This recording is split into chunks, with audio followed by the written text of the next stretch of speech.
The Allen Police Department in Texas has released a recording of a 12-minute phone call placed a few days ago by Lieutenant Governor David Dewhurst.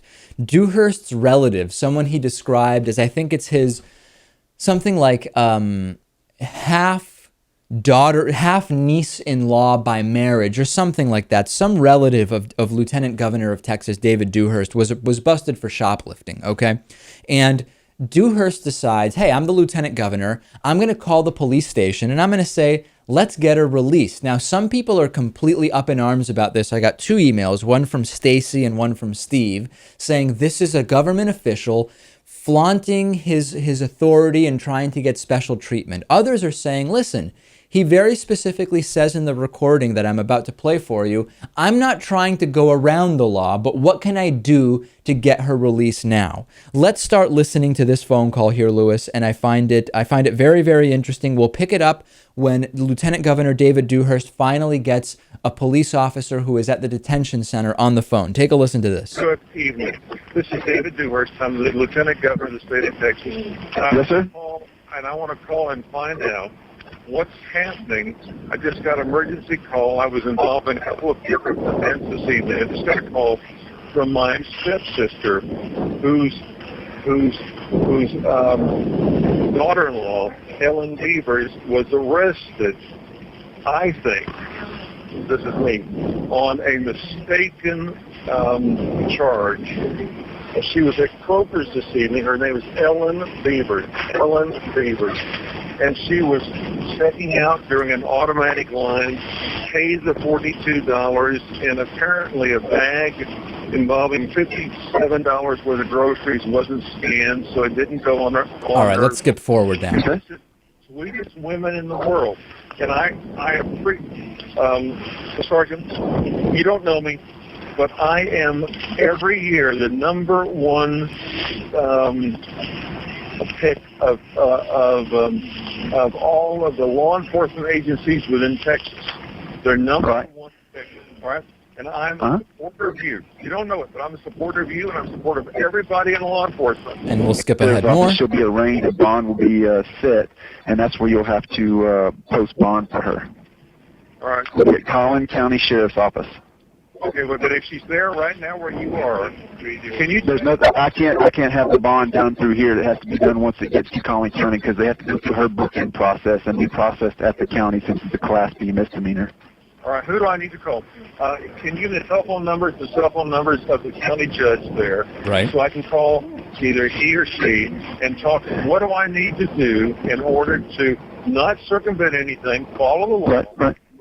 but fine, because this is ridiculous.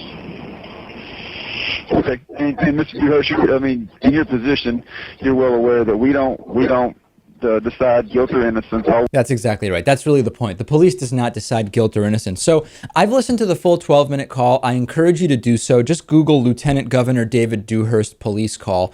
I think that David Dewhurst was not in the most egregious way that we've seen, but still trying to exert his power and influence and the threat of reprimands to try to get his niece-in-law by marriage, or whoever, step-niece-in-law, I think was the term he used. He asked for the phone number of the sergeant's supervisor, and the sergeant declined for that. He asked for the numbers of judges, and the sergeant declined. That's not his role. And as WFAA reports, on several occasions, Dewhurst says the commander of the Texas Department of Public Safety will be calling to follow up on his inquiry. So I think there's no question here, Lewis, that he is trying to get special treatment. He's trying to flex his muscle, but it is not the most egregious example of this that we've seen, but it is not unusual among politicians to act in this way. It's not unusual among anyone who's in a position to use their power or influence to help a family member. Look, if I were in trouble and I knew someone who could, without breaking the law, attempt to help me out, I would ask them to, and I would expect them to. Well, if they but the weren't doing thing is, anything illegal, and I would do the same for my family members if I were in his position. So when he is why is asking, anyone though, shocked by this? well, it's not shocking, but it is just an example of this kind of narcissistic delusions of grandeur type of point of view, in a sense, because he is asking the police officer.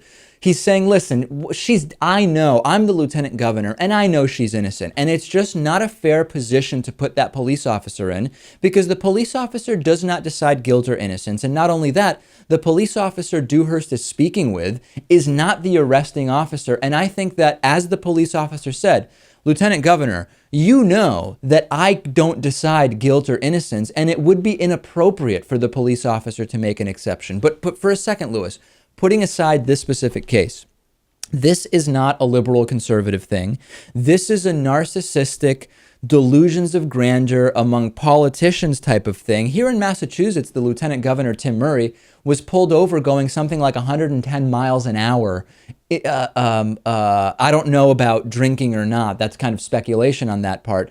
And 110 miles an hour, and that's the type of thing that really is kind of falling under this umbrella, which also includes executives. And I tie this back to one thing. We have a number of studies that show that high-level executives of big corporations and politicians are much more likely to be sociopathic than the average person. And I think this type of behavior is kind of in line with that general thing that we know. I'm not making the claim that that's not the case. I know this is true among many politicians, but what I'm saying is, with specific regard to helping family members, I don't care. I understand that. I think most people would do that if they could, and that's, I don't know, that across the board. I mean, in other situations, yeah, like driving 110 miles per hour drunk, of course, we'll bring that into question. But helping family, that's just what people do. My point is that he is trying to help family by asking the officer to do something that he knows is wrong, which is to say, well, I'm going to be convinced by this guy calling me on the phone that this is someone who's innocent, so I'm going to change the rules. And that would just be flat out inappropriate. I know we'll get a lot of thoughts on this one from the audience.